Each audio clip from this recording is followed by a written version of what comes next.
அனைவருக்கும் வணக்கம். Welcome back to my channel. இந்த ஆனி மாதம் முடிவதற்குள் ஒரு கைப்பிடி அளவு சோம்பு எடுத்து, அது கூட கொஞ்சம் சில்லறை நாணயங்களை வைத்து இந்த ஒரு பரிகாரத்தை செய்யறதுனால, பண கஷ்டம் அப்படிங்கிறதே வந்துட்டு இருக்காது. இதனால வீட்ல செல்வ வளம் பெருகி வாழ்க்கையில ஏற்றம் ஏற்பட ஆரம்பிக்கும். அந்த பரிகாரம் மற்றும் அது என்ன வழிபாட்டு முறை அப்படிங்கிறத பற்றி தான் இன்னைக்கு இந்த பதிவுல நாம தெரிஞ்சுக்க போறோம். அதுவும் இந்த தமிழ் மாதங்களின் வரிசைகளில் 3வது மாதமாக இருக்கக்கூடியதுதான் இந்த ஆனி மாதம். இந்த மாதத்துல சூரியன் மிதுன ராசியில் சஞ்சரிக்கக்கூடிய காலம்தான் இந்த ஒரு ஆனி மாதம்னு சொல்லலாம். அது மட்டும் இல்லாமல் கோடை காலத்தின் தாக்கத்தை குறைத்து தென்மேற்கு பருவமழை வருகையோடு இயற்கையின் அன்னையானவள் வந்து புத்துயிர் பெறக்கூடிய ஒரு அழகான இடைவெளி காலம்தான் இந்த ஒரு ஆனி மாதம். அதாவது ஏதாவது ஒரு காரியம் நடக்கணும்னா காரியத்திற்கு ஆணித்தரமாக அஸ்திவாரம் போடுவதற்கு உகந்த மாதம்தான் இந்த ஒரு ஆனி மாதம். இந்த ஆனி மாதம் அப்படின்னு சொன்னாலே நம்மளுடைய ஞாபகத்திற்கு வரக்கூடியது உலக புகழ் பெற்ற ஆணி திருமஞ்சனம். சிதம்பரத்துல இருக்கக்கூடிய நடராஜர பெருமானுக்கு நடத்தக்கூடிய ஒரு முக்கியமான அபிஷேகம். ஆனி உத்திரத்துல நடக்கக்கூடிய இந்த ஒரு திருமஞ்சன விழாவானது நடராஜரோட ஆனந்த தாண்டவம். இது பிரபஞ்சத்தோட இயக்கத்தை வந்துட்டு குறிக்கின்றது. அதுதாங்க இந்த ஆனி மாதத்துக்கு இருக்கக்கூடிய முக்கியமான சிறப்பு அம்சம். அடுத்தது காரைக்கால் அம்மையாருக்கு நடத்தக்கூடிய மாங்கனி திருவிழா. இந்த ஆனி மாதத்துல நடக்கக்கூடிய இன்னொரு சிறப்பு என்னன்னா, காரைக்காலில் நடத்தக்கூடிய மாங்கனி திருவிழா தாங்க. சிவபெருமானே அடியார் வேடத்துல வந்து காரைக்கால் அம்மையார் கிட்ட மாங்கனி பெற்ற வரலாற்று சிறப்பு மிக்க ஒரு நிகழ்வு இந்த ஆனி மாதத்தில், அதுவும் பௌர்ணமியில் தான் வந்துட்டு கொண்டாடப்படுது. அதுவும் பக்திக்கு இலக்கணமா திகழ்ந்த ஒரு பெண்ணோட பெருமையை கொண்டாடக்கூடிய உன்னதமான ஒரு திருவிழா. மேலும் பெருமாள் கோவிலோட விசேஷ வழிபாடுகளும் வந்து இந்த ஆனி மாதத்துலதான் வந்துட்டு நடக்குது. இது வந்து தெய்வீக ரீதியா. இன்னொரு பக்கம் விவசாயத்திற்கும் வந்துட்டு வாழ்வியலுக்கும் இந்த ஆனி மாதம் ஒரு அடித்தளமாகவும் வந்துட்டு இருக்கின்றது. அதாவது ஆனி மாதம் விதை விதைச்சா ஆடி மாசம் மறுக்கலாம்னு கிராமப்புறங்கள்ல வந்துட்டு சொல்லுவாங்க. இது மேலும் கார்பருவ சாகுபடிக்கு வந்துட்டு இந்த ஆனி மாதம் ரொம்ப முக்கியமானது. தென்மேற்கு பருவமழை தொடங்கக்கூடிய இந்த மாதத்துல விவசாயிகள் அவங்கவங்க நிலங்களை உழுது விதை விதைக்க ஆரம்பிப்பாங்க. அதாவது ஆடிப்பட்டத்துக்கு தயாராகக்கூடிய ஒரு முன்னோட்ட மாதமா இந்த மாதம் வந்து கருதப்படுது. அது மட்டும் இல்லைங்க, இந்த மாதத்துல பகல் பொழுது வந்து அதிகமாகவும் இரவு பொழுது குறைவாகவும் இருக்கும். இயற்கையோடு இந்த மாற்றம் நம்மை சுறுசுறுப்பா செயல்பட வைக்கிறது. இப்படி இந்த மாதிரி ஆன்மீகம், கலாச்சாரம், விவசாயம்னு சொல்லி எல்லாவற்றையும் தன்னுள் அடக்கினதுதான் வந்துட்டு நாம் இப்போ இந்த வந்து நம்ம கொண்டாடக்கூடிய இந்த ஒரு ஆனி மாதம். இந்த மாதமானது ஜூன் 15ல ஆரம்பிச்சு ஜூலை 16 வரைக்கும் வந்து இருக்கின்றது. இந்த மாதத்துல வரக்கூடிய பௌர்ணமி, அமாவாசை, பிரதோஷம், ஏகாதசி இது எல்லாமே சிறப்பு வாய்ந்ததுதான்.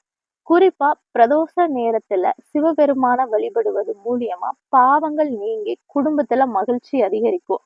அதே பிரதோஷம் ஆனி மாதத்துல வந்தால் அது இன்னுமே ஒரு கூடுதல் விசேஷம்னே சொல்லலாங்க. இந்த மாதத்துல சிவ வழிபாடு எந்த அளவுக்கு அதிகமாக பண்றீங்களோ அதை பொறுத்து உங்க வாழ்க்கையும் உங்க குடும்பமும் புத்துணர்ச்சி பெற வந்துட்டு தொடங்கும். மனசு ரொம்பவும் அமைதியாகும், லேசும் ஆகும். அதுவும் இந்த ஆனி மாதத்துல இறைவனை வழிபட்டு நல்ல எண்ணங்களோட வாழ்வதற்கான ஒரு வழிவகையை நீங்களே வந்துட்டு ஏற்படுத்திக்கலாம். இந்த மாதிரி பல மகத்துவங்கள் நிறைந்த இந்த ஒரு ஆனி மாதத்துல நமக்கு இன்னும் 15 நாட்கள் வந்துட்டு இருக்கின்றது. இந்த வருஷம் நமக்கு ஆனி 32 தேதி வரைக்கும் வந்து இருக்குது. அதனால இந்த ஆனி மாதம் முடிவதற்குள்ள இங்க சொல்லக்கூடிய இந்த ஒரு சோம்பு வைத்து இந்த பரிகாரம் செய்வதனால் நீங்கள் வாழ்க்கையில மேன்மேலும் வளர வழிவகுக்கும். இப்ப சோம்பு அப்படின்னா பெருஞ்சீரகம்னு சொல்லுவாங்க. இது வெறும் சமையலில் மட்டும் பயன்படுத்தப்படும் பொருள் மட்டும் கிடையாது. நேர்மறை ஆற்றலை ஈர்க்கக்கூடியதும் கிரக தோஷங்களை நீக்கக்கூடியதுமான ஒரு அற்புதமான மருத்துவ மற்றும் ஆன்மீக குணங்கள் நிறைந்த ஒரு பொருள். குறிப்பா சோம்பு வந்து சுக்கிர பகவானுக்கும் புதன் பகவானுக்கும் ரொம்ப நெருங்கிய ஒரு பொருள். சோம்பு பரிகாரத்தால் என்ன மாதிரி பலன்கள் கிடைக்கும் அப்படிங்கிறத வந்துட்டு தெரிஞ்சுக்கலாம். அதற்கு முதல்ல பணவரவுக்கும் லக்ஷ்மி கடாட்சத்துக்கும் பயன்படுத்திக்கலாம். அதாவது தேவையில்லாத பண செலவுகள் வருவதை குறைக்கும். சுக்கிர பகவானோட அருளால செல்வ சேர்க்கையும் தொழில் வியாபாரத்தில் நல்ல லாபத்தையும் நம்ம அதிகமாக்க முடியும். இன்னொரு பக்கம் கெட்ட கனவுகள் வந்தாலோ இல்லைன்னா தூக்கம் இல்லாமல் கஷ்டப்படுறீங்கன்னா இந்த மாதிரி எல்லாத்துக்குமே இந்த சோம்பு பரிகாரம் பண்ணலாம். மேலும் மனசில் இருக்கக்கூடிய தேவையில்லாத பயம், பதற்றம் இது எல்லாமே நீங்கணும். குழந்தைகளுக்கு ஏற்படக்கூடிய திருஷ்டி, அப்புறம் தூக்கத்துல அழுவது இது எல்லாம் மறைந்து ஒரு நிம்மதியான தூக்கம் கிடைக்கும். இன்னொரு பக்கம் புதன் கிரகதோஷ நிவர்த்தி, ஞாபக சக்தி, பேச்சு திறன் இது எல்லாமே புதன் கிரகத்தினால் புலப்படும். இது மூலியமா ஞாபக சக்தியும் அதிகரிக்கின்றது. மேலும் நீங்கள் அந்த காரியங்கள் எடுத்து எந்த ஒரு காரியங்கள் எடுத்து நடத்தினாலும் அந்த காரியத்துல வெற்றி உண்டாகும். அப்புறமா வீட்டுல இருக்கக்கூடிய எதிர்மறை எண்ணங்களை எல்லாம் விரட்டி அடித்து விடும். வீட்டுல இருக்கின்ற எதிர்மறை எண்ணங்கள், கண் திருஷ்டிகள் இது எல்லாமே தடுக்கப்பட்டு குடும்பத்தின் மத்தியில ஒற்றுமையும் நிம்மதியும் ஏற்படும். இதுதாங்க நாம சோம்பை பயன்படுத்துவதற்கான ஒரு முக்கியமான அர்த்தம். அடுத்ததா குடும்பத்துல ஒற்றுமைனா, அதாவது கணவன் மனைவிக்கு இடையில இருக்கலாம், அப்பா அம்மா பிள்ளைகளுக்கு இடையில இருக்கலாம், அண்ணன் தம்பிக்கு இடையில இருக்கலாம். அது மட்டும் இல்லைங்க, உங்க வீட்டுல பிரச்சனை இருக்கு அப்படின்னாலே நீங்க சோம்பு பரிகாரத்தை பயன்படுத்திக்கோங்க. இதுதாங்க சோம்புக்கு இருக்கக்கூடிய ஆன்மீக ரீதியான பலன்கள். இதையும் பல மருத்துவ குணங்களுக்கும் பயன்படுத்துவாங்க. அப்படிப்பட்ட சோம்பை நீங்க உங்க வீட்டோட பூஜை அறையில ஒரு சிறிய மண் அகல் விளக்கோ இல்லைன்னா கிண்ணத்திலேயோ எடுத்து வச்சுக்கணும். இதை நாம எப்ப வேணும்னாலும் பண்ணலாம். ஆனால் ஆணி மாதம் முடிவதற்குள்ள இந்த பரிகாரத்தை செஞ்சிடணும். அவ்வளவுதான். இதை நீங்க புதன்கிழமை இல்லைன்னா வெள்ளிக்கிழமைகள்ல இந்த பரிகாரத்தை செஞ்சா இன்னுமே சிறப்புனே சொல்லலாம். ஏன்னா சுக்கிர பகவானுக்கும் புதன் பகவானுக்கும் தான் இந்த சோம்பு ரொம்பவும் உகந்தது. அதனால அந்த நாட்கள்ல நீங்க பண்ண முடியல அப்படிங்கிறவங்க உங்களுக்கு எந்த டைம்ல பண்ண முடியுமோ அந்த டைம்ல நீங்க பண்ணிக்கோங்க. அதுவும் அந்த நேரம் ஒரு மாலை நேரம், அதாவது சாயங்காலம் ஒரு 6 மணிக்கு மேல வீட்டோட பூஜை அறையில விளக்கெல்லாம் ஏத்தி வச்சுட்டு ஒரு சிறிய கிண்ணம் இல்லைன்னா மண் அகல் விளக்கு எடுத்துட்டு அதுல இந்த சோம்பை போட்டுக்கணும்.